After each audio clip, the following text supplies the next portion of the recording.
Swing for the fences, Thirsty Thursday edition, as some people call it. We are back for another beautiful Thursday night slate, 5 games, thanks to our partner DraftKings, providing us with maybe more entertainment than we need on a day like today, but we are definitely going to be playing this slate. There's a slate going on right now. Core plays were up for that. It's been a fun day for most of us in Discord. The Oakland A's are finally having a fun day after a bad run of the last 3 weeks in their home park, having a nice afternoon. DC, how about you? Yeah, a very fun and entertaining afternoon for those of us who enjoy the X machine. A very fun day over there. And, we got game 1 of the NBA finals tonight. So, maybe for some, JT, this 5-game baseball slate takes a backseat, but for you and I, no, sir. We're deep in the weeds, ready to deliver the winners for the people, hopefully for ourselves as well. And, I did need a stimulation break from the constant doom scrolling that I was doing for the last couple hours. So X is away. We're focused on baseball for the next hour here.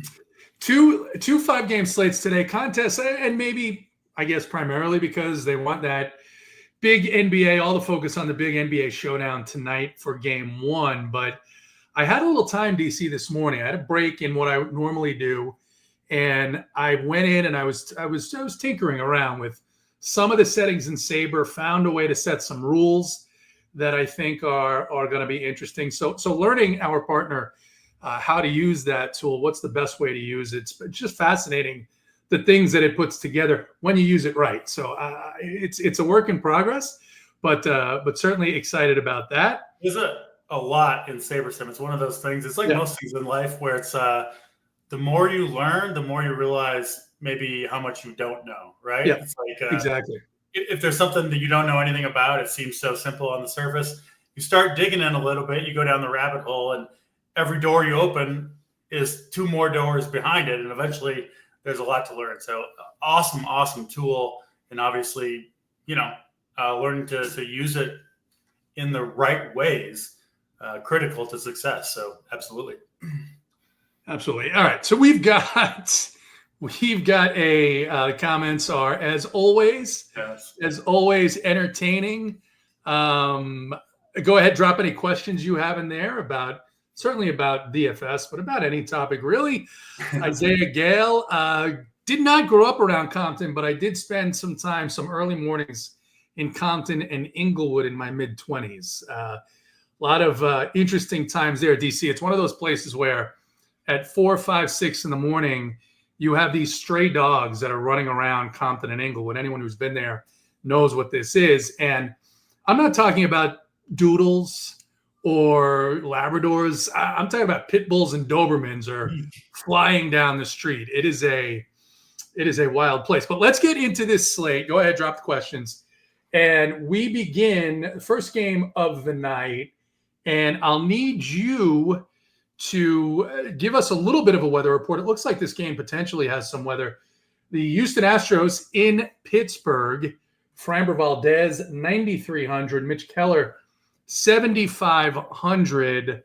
Framber on one of those runs where he's been really good. Keller always a little bit better in real life than for DFS. But on occasion, this matchup with the Astros has been beneficial for opposing pitchers.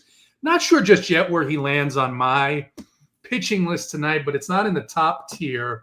What are your thoughts on the Astros and the Pirates, starting with whether or not you think there's any risk to this game whatsoever? I definitely think there's some risk to the game. I mean, it's gonna be stormy in Pittsburgh kind of throughout the afternoon, but I do think it's going to clear in time to play this game. So that's kind of the assumption that I'm operating under right now, which, on a 5-game slate, if it's up for debate at all, I think you got to kind of assume the game plays and then adjust accordingly if things change closer to lock. Obviously, still 90 minutes before that game is scheduled to play. I do think there's a reasonable chance that it does start in delay, but I do think this game will play in its entirety. When it's all said and done, I don't think. Basically, if it starts in delay, I think it'll be even safer, if that makes sense. Yeah. And yeah, I'm not really worried about the postponement, but you do got to keep an eye on it. Never know for sure.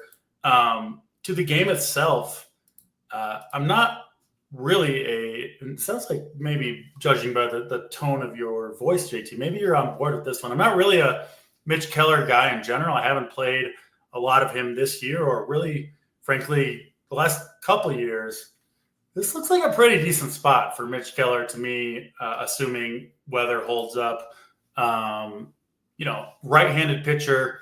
If you look at his numbers over the last 2 years, he's got one of the biggest, what looks to me, true splits of any pitcher in baseball. Sometimes you see, pitchers that have been better or worse versus left-handed or right-handed batters. And sometimes if you look into the metrics, looks like it's mostly a luck-based thing, right? Maybe they have 90% left on base versus one-handedness and a 70% versus the other. And there's no real difference between how they are actually pitching the two-handedness. But for Keller, I think it's a different story. I do think he's legitimately better against right-handed bats. And as we know by now, there's no lefties in this lineup. They do have one. Jacob Melton is his name. I believe he's had 10 major league plate appearances, something like that, and not really a threat, I don't think. So I think this is a pretty good spot for Mitch Keller, especially on a shorter slate at 7,500. I'm interested there. It does look like he'll be fairly low owned for a 5-game slate as well, where, we're going to get some chalk condensing on certain pitchers that, maybe some of it is a little bit questionable. So I'm in on Mitch Keller. I'm mostly out on the Astros bats. And then I guess you could say the same thing on the other side of this game. I think Framber makes a lot of sense against the Pirates. Just a team you want to target against, especially with the lefty, right? Where their only real threat seems to be O'Neal Cruz. And it's not a good spot for O'Neal Cruz against Framber Valdez. I think that's a big advantage, just one-on-one. I'd expect that at bat to end in a strikeout a decent majority of the time. So I think you can go to both pitchers here. And then, Framber, I think it's close between him and Max Fried for SP1. Curious where you ended up on that one. I'm leaning Framber a little bit right now, but again, I haven't made my final decision there, but mostly pitching for me here. Framber, Mitch Keller, I think both really good plays, and I don't see a lot of bats that I'm dying to get into my lineups from either of these teams.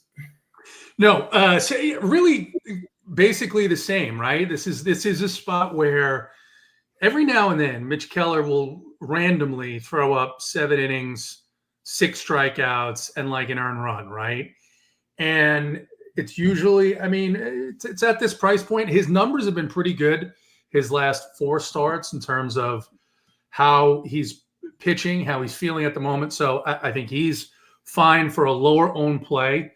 And then we'll get into Framber versus Fried because, Fried coming off of the poor start against the Dodgers, guess what? He's human. He's a major league pitcher. This happens to a lot of major league pitchers when you go and pitch against Los Angeles. So I'm not concerned about that. No. And you look at what Carlos Rodon did against this Cleveland Guardians team and what he continues to do. And I think maybe Rodon and Fried together having the type of years they're having because you've got 2 top-tier left-handed pitchers that are comparing notes on how to attack these hitters. And I think it's a really good spot for Fried. So we'll see what the weather is. You don't get that much of a discount going down to Framber. So I think ownership, at least when I last looked, it looked like Fried was going to be higher owned. We'll see how that changes. But yeah, so really similar feelings on this game and not real interested in bats. So if I get a random stack that ends up in my pool, I might not exit out, but I am definitely not going out of my way to play any of these teams. All right, we got a couple of questions here. Mama Rocks. Yeah, training videos should be done, in my opinion, by people who are experts, close to experts, or who have had a lot of success with that tool. That is not where I'm at with Sabre just yet. So, but there is a channel. There's a Sabre Sim channel that you can go in and get questions. They have videos on YouTube as well. And I'll make this promise. As I get better at Sabre, as I learn more about it and feel more comfortable about it, then certainly we'll do one of these shows with DC and I. We'll do what Big T does, and we'll pull up the screen share and go through the slate. So we'll do that. Give me about a month. Give me about a month, and I hope that I'll be able to do that. Beanair is off his meds. JP, thank you. No, we don't need any GIFs of demonstrating a fleshlight. Thank you. And Stephen Baker, do you spread out your ownership on these shorter slates? You know what? I think on these slates, it's a little bit. It sometimes makes sense to have a clear 2 to 3 top teams and really go heavier on those. And I'm talking when you're doing multi-entry. I'm not going crazy here on this slate. I'm playing about 30. So I'll have a clear top 3 teams, and then I'll have a clear bottom 3 that I want no 5-man stacks of. And as of right now, Astros Pirates are in that clear bottom 3. But then the rest I'll just let filter in. So you still want to get a little bit of exposure around because of the variance of Major League Baseball. Next game on the slate is one that last night disappointed for a lot of people who were playing what they call the turbo slate, DC. I didn't realize that people specialized in this, but we do have someone at Run Pure Sports who specializes in the turbo slates. Very focused on that. Our guy, Jimmy Clouds, shout out to him and hope he's doing well. I know he's dealing with some family issues this week, but Cubs and Nationals, great performance from Mackenzie Gore against these Cubs last night. Shut out the Cubs for the 3rd time this season. Different matchup tonight, of course. Drew Pomeranz is going to be, I believe, it's more of an opener. He's certainly not stretched out to go very long, I don't think, but he's 4K, DC. And then Jake Irvin at 7,100. What are your thoughts here? Irvin's one of those guys that when his price gets down, he can sort of be sneaky. I don't love this spot against the Cubs, though. What are your thoughts? Yeah, so Pomeranz hasn't pitched more than an inning since April 26th. So he hasn't pitched in a while, but I don't really think you can, even really hope for more than, I would assume, 2 or maybe 3 max if he's super efficient. So I do love myself a 4K pitcher, but I can't do it with Pomeranz today. I assume Colin Rea will be in the game early. And frankly, I think this is a pretty decent spot for the Nationals. You're not afraid of Colin Rea. He's got an opener for a reason, right? Like, not a pitcher you need to fear. And Pomeranz, of course, they could do some damage there. So I do think the Nationals make some sense.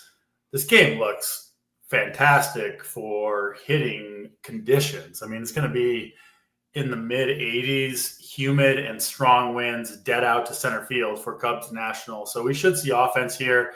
Nationals have one of the worst bullpens in baseball. To me, it's the Rockies, the Nationals, and the White Sox, I think, are the 3 overall worst pens in the game. And yeah, Gore was good against the Cubs. I think it's going to be a different story, JT, for Jake Irvin, who does get hit hard by left-handed bats in particular. Isolated power over 200 for him over the last couple of seasons. And the Cubs get Kyle Tucker back. He missed a game or 2. He's back in the lineup in the 2-hole. That top of the Cubs line, well, honestly, maybe really the whole Cubs lineup looks awesome to me against Irvin. They are my favorite stack tonight, and I think we're going to see the Cubs do some serious damage here. Obviously, we've seen them thrive in less than ideal conditions for a lot of the year. This looks like maybe not a perfectly ideal spot, but it's up there. I think a good matchup against the starting pitcher. Great weather, good park, and of course, half the game likely against the Nationals bullpen, which is a huge plus as well. So give me the Cubs. I think they're worth paying for, even at, let's be honest, very, very expensive prices to get the top of the Cubs lineup into your lineup. But I think they could very well prove worth it tonight. And, if they have a big game, they'll likely be on the winner anyway, despite the high prices. So I'm going to do what I can to get the Cubs in. It might mean punting a couple of other hitter spots, but willing to do so with this Cubs team. I think they're going to have a big night. So absolutely in on the Cubs. And then, probably want to be over the field, I think, on the Nationals too. So yeah, last game was all pitching. This game all hitting for me. Speaking of bullpens, DC, there was a game that started at noon today, and the Braves gave up 7 runs in the 9th inning. I didn't see that. So they are now in contention for that list of bullpens, although help is on the way. Craig Kimbrell will be recalled from AAA. So things can only get better, DC. I think they were trying to bury that news and the news dump that's happening. Not a lot of stuff is going to get attention today. Aaron Rodgers signed a contract. Everyone's like, yeah, whatever. Give me World War III and nukes, right? I mean, that's sort of where people are at today. All right. Yeah. Let's move on to the next game. So drop your questions in there. The great Atlanta Falconing. Very nice. Very nice. Next game on the slate, the Guardians and the Yankees. Max Fried, of course, 10K. Slade Ciccone at 7,300. DC, you saw Tanner Bybee. You saw Luis Ortiz shut down the Yankees. Slade Ciccone has been very, very good lately. I don't know how I feel about it. I always think when you think the Yankees are cold, it's just close enough to them breaking out. But can't say that I love their lineup tonight. What are your thoughts here on the Yanks and the Guardians? Yeah, I think Slade Ciccone, I think I might have cored him on that May 23rd start. I believe one of the many pitchers that I've been mocked for by Mr. T for recommending here. He did come through there. Wasn't on him against the Angels, I don't believe. Right. We're not mistaken there. But I do think he is a decent pitcher, but this is not the spot for Slade Ciccone, I don't think.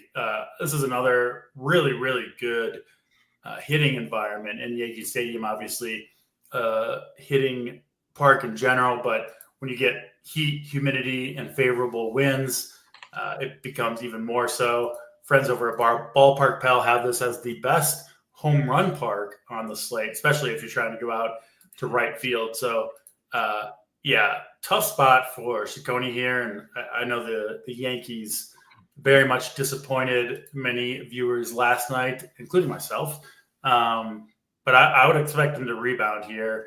And, hard not to be in on – I mean, really, this whole lineup, I don't see much here that I would be unwilling to play, that I would X out of my Sabre stuff. I think the Yankees are going to hit at least a couple home runs tonight. So in on them. I mean, I guess the lefties are preferred, but of course, Aaron Judge and Volpe and, cheap guy at the bottom of the lineup. You can play all those guys. So all Yankees for me against Ciccone, no interest in Ciccone himself. And then obviously kind of the opposite with Max Fried, who despite the weather, I think the stadium and him being a lefty, it suits him much better.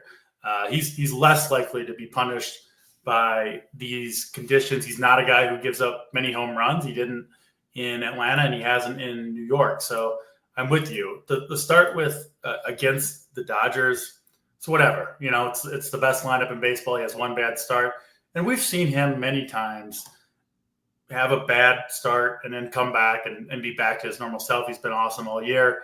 I don't see really any reason to think that he won't be rebounding here. So I do like Framber just a little bit better. I think he's a little safer, but wouldn't shock me at all if Fried ended up as the SP1 on the day. I will say I don't know if I'm going to be able to get both of those guys into one lineup, just given some of the big bats that I want to get into my lineup. So I kind of think you got to choose on most teams, and I do lean Framber, but I like Fried as well. Hard not to like him on almost any night, including this one. All right. Next game is another interesting game, I think. Texas in Tampa Bay. Jack Leiter at 6,500 against Ryan Pepio at 6,800 DC. These teams' totals have been rising a little bit throughout the day, just enough to drive some interest. You do have two bullpens here who have some issues as well. What are your thoughts here on the Rangers and the Tampa Bay Rays?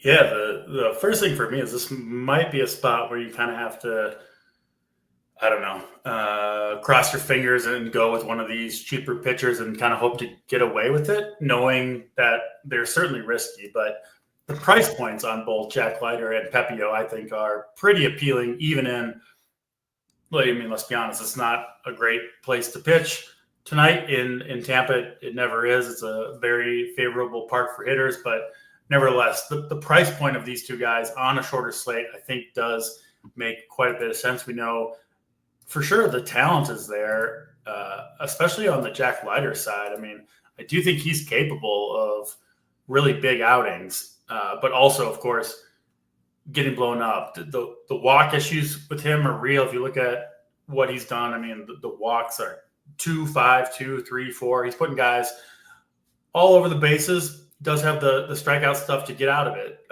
sometimes at least. So I do like Jack Leiter's upside here, even if his downside is, I think it's always really, really bad for Jack Leiter, right? The floor outcomes are, he starts walking the yard and, falls behind and counts. And in this park, probably wouldn't get away with that. But I do think if he's on his game, I do think, a 6, 7, 8 strikeout game could be in the card. So I do like Leiter at 6,500, and a lot of the same things to say about Pepio, who I don't think is, the best pitcher in the world by any means, but I do think this price point is a little bit low for the quality of pitcher he is. And outside of the two expensive guys, Fried and Framber, I think it's a kind of a rough slate for pitching to some degree. So this one is, again, I wouldn't be shocked if it went wrong, but I'm going to lean on the cheap pitchers here. Hope you get away with it. Hope you get enough strikeouts maybe to mitigate a home run or two. Leiter over Pepio very slightly for me. But yeah, I kind of like both guys. And I don't know, this park seems to disappoint more often than it seems like it should based on how we expect to play from the totals and obviously the park factors, all that stuff. So I'll be trying the pitchers here. Again, by no means a lock either of these guys, but I bet one of these two has a pretty good game tonight. I'm on the opposite side here. I get the price points. I just think for a couple of reasons. One, when you see team totals climb up throughout the day, I tend to look at that more so than the overall number of the total, sure.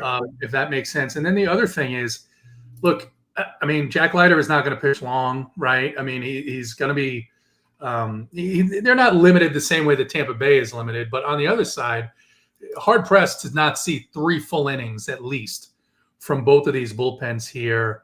And both of those pens had to get involved early last night. So I can see where the prices are tempting. Doesn't mean maybe one of them doesn't, land in a lineup or two. But I do think there's going to be offense in this game as well. All right. So that's one area of disagreement. Uncle T is here.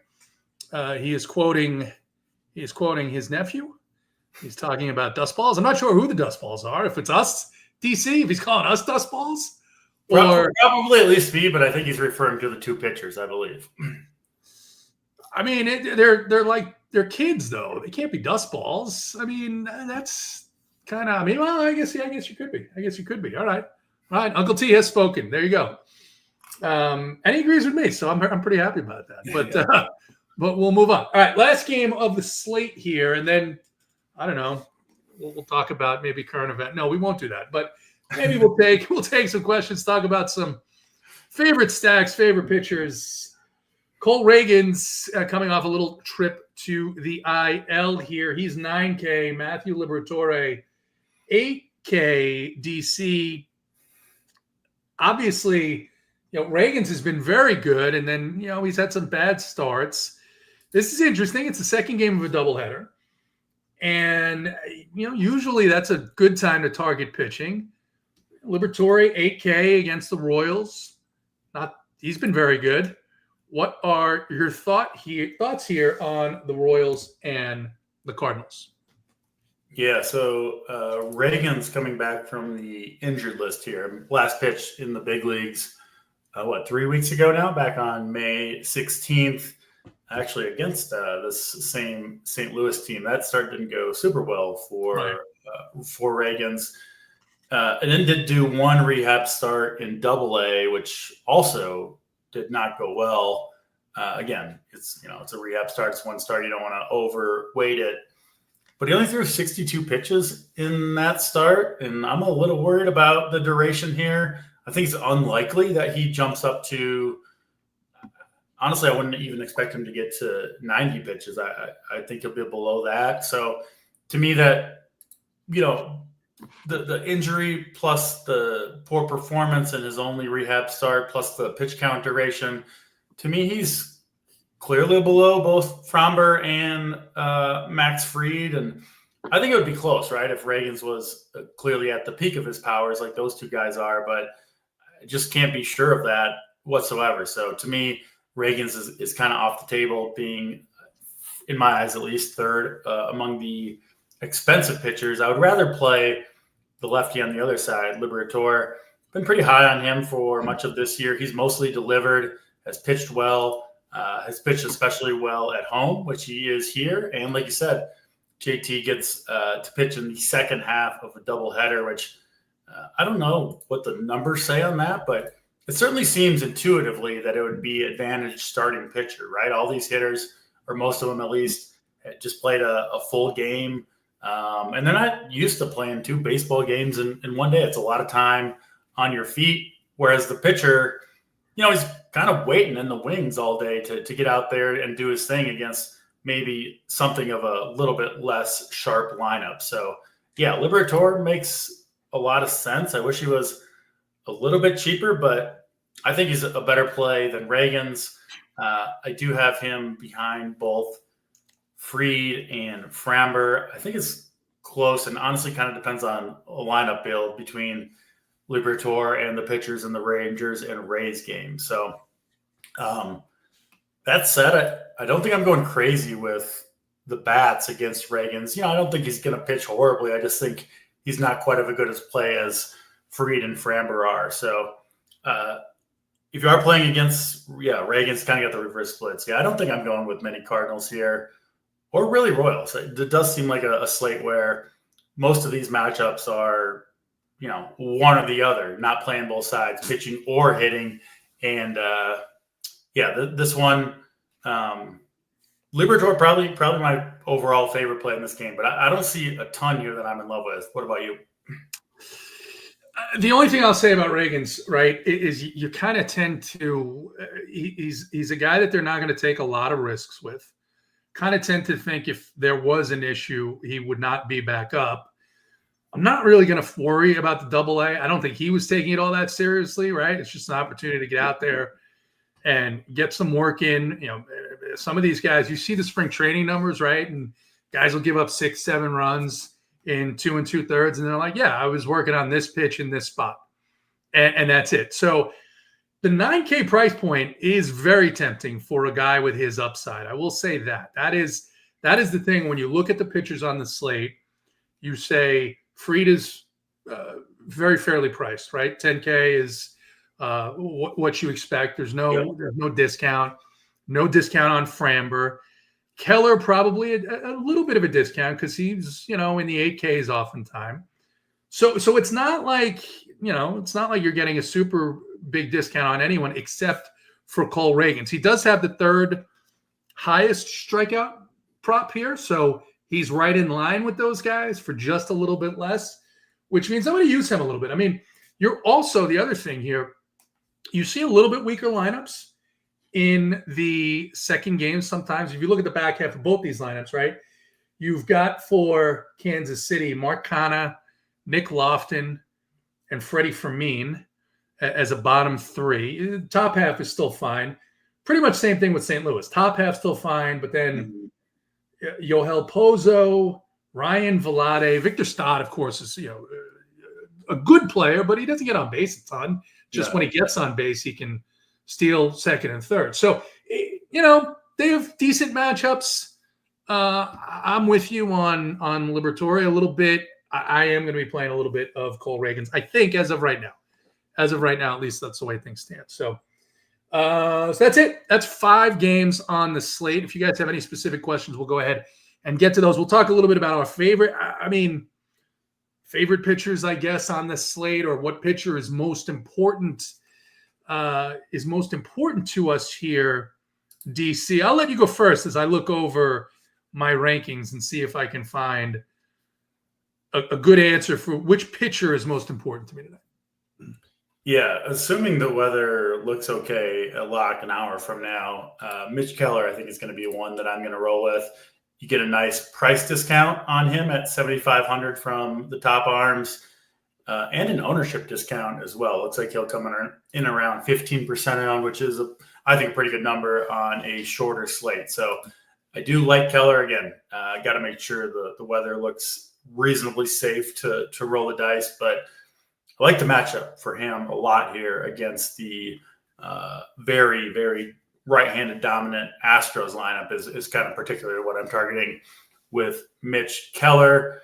And then pairing him up, I'll certainly mix up pitching today. I do think, to me, maybe 5 or 6 of these guys are pretty reasonable plays, which is a lot of pitchers on a short slate. But yeah, let's just stack that game for pitching. Framber Valdez, Mitch Keller. Hope for a pitcher's duel between those two in Pittsburgh.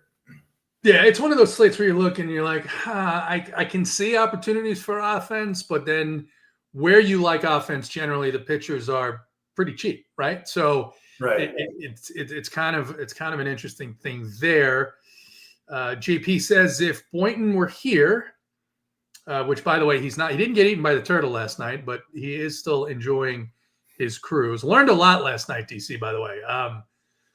20 drinks in, Steve shared a lot of interesting tidbits that we will have fun with over the course of the we needed some turtle picks to go with the penguin pick, right? That has circulated, but didn't happen for us. Yeah, he was sharing information about the family. It was wonderful. But he would remind us that we use Valdez when he's not owned and fade him when he's popular. He's not. That's more of a rule, DC, that I have for Freddie Peralta. Right, Freddie Peralta gets into the 40s, just X him. He was, I think, 10% owned this week, and he delivered, 19 fantasy points against the Reds. Actually, would have had more, except the Brewers do something they never do, which is Pat Murphy ran him out for the 7th inning at 98 pitches, and I'm like, this never happens. This is going to go terribly, and it did. But we thank you, JP, for that knowledge. I would say in general, Framber is one of the more consistent pitchers, right? Of course, all pitchers are a little bit all over the place, but he's a ground ball guy.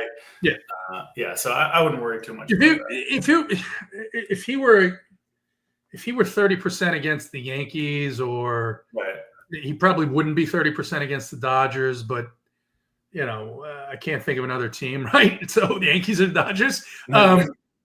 Then I'd be, but these are the Pirates too, DC, and we have seen they're generally a sluggish offense in general, but against left-handed pitching, it goes to a whole new level.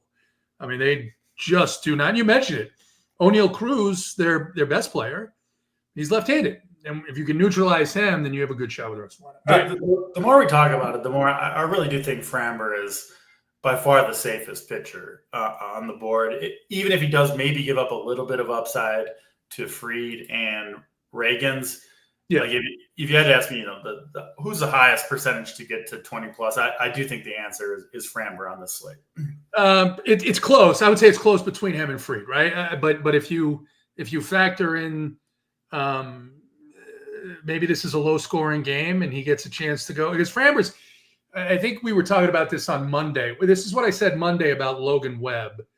Is Logan Webb has the best chance of those pitchers to get into the 8th inning. Logan Webb got into the 8th inning. I think of Framber and Fried are easily the 2 guys that have the best chance to get into the 8th inning. Yes. You can't put Reagan's in that list. I don't think Keller is ever going to go more than 7.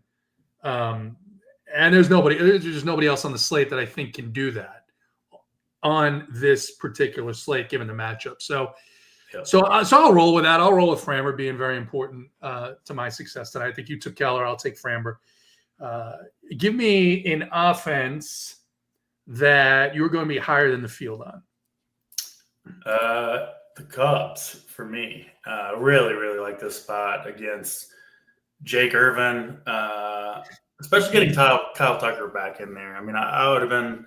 I know he's expensive, but to me, he kind of seemed, him and PCA kind of seemed like the straw that stirs the drink a little bit for the Cubs. So I like the lineup the Cubs rolled out there. Obviously, great hitting environment today in Nationals Park, and the full 9 innings of at bats matters, especially when you have one of the worst bullpens trying to close out the game. So the Cubs are one of those teams where I could see, even if they start slow for 2 or 3 innings, I think they got a good chance to eventually kind of come through, get the job done, maybe like the D-backs did on the in the early slate. So Cubs for me, they're expensive, but I'm going to do what I can to get those guys in there.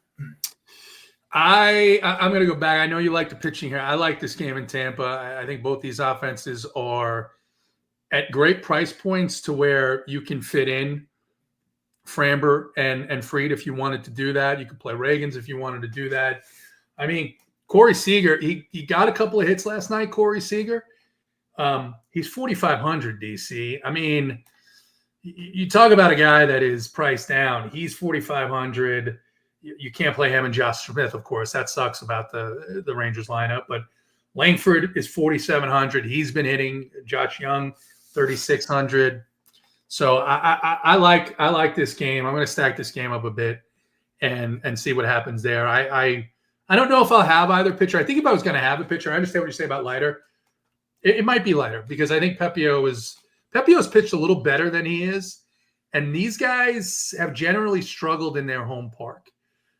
Even Shane Baz, I played a little Shane Baz last night, and he was rolling DC. He had 18, 19 fantasy points. He goes out there for the 5th inning, immediately gives up 3 runs, right? It's just tough in that park to get through 3 rounds. So, all right.